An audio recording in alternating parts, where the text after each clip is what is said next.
Thank you, Father Bauer, honored guests, and my brothers. It was a Monday morning in late September of 2001. I was sitting in the narthex of St. Albert's Catholic Church in Albertville, Minnesota, waiting for my carpool to arrive for my ride to school. While I was waiting, I watched excitedly as the new parish priest of St. Albert's was setting up the altar for morning mass. St. Albert's had been without a pastor for about 3 months now, and we finally had a new one. I noticed that he was younger than most priests that I had met up to this point in my life. Most of the priests I had known had been older. This would be the first time that I would have a young priest in my life on a consistent basis. I watched as he came to the sacristy, which was in the back of the church. As he passed by, I stood up and greeted him in my extrovert fashion. "Hello, Father. Welcome to St. Albert's. My name is Nick." Being an introvert, I think he was a little overwhelmed, but he replied, "Thank you, Nick. It's good to meet you. My name is Father Peter Richards."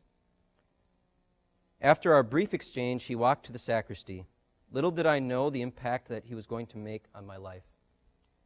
I've had the privilege of knowing Father Richards for these past 13 years. He has inspired me in so many ways. This evening, I would like to share with you 5 qualities that he has that have inspired me, namely, his love for the priesthood, his courage, his humility, his charity, and his wisdom. One of the first things I notice about Father Richards is that he loves being a priest. He told me once when we were in the sacristy before Mass, "Nick, I love being a priest. It's a good vocation." As a young grade school boy, this profoundly struck me to the point that I responded in a sincere yet people-pleaser fashion, "Yeah, if I became a priest, I want to be a diocesan priest." On another occasion, when I was in high school, he said at one of our monthly family catechesis events, "I would rather die 1,000 deaths than get up and preach, but I do it because it is what I have been called to do."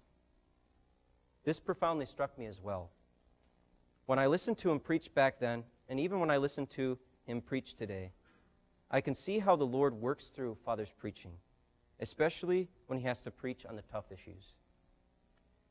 It is sometimes difficult for Father Richards, but it is in these moments that he displays courage. He does not back down from this challenge of preaching.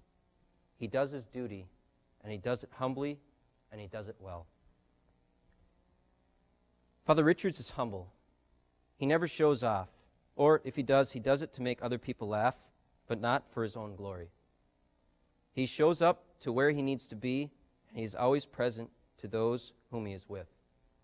And this brings me to my next point. Father Richards is a man of charity. For 3 summers before I entered seminary, and for 2 weeks during one of my Christmas breaks, Father Richards invited me to stay in his rectory with him and the other priests he lives with.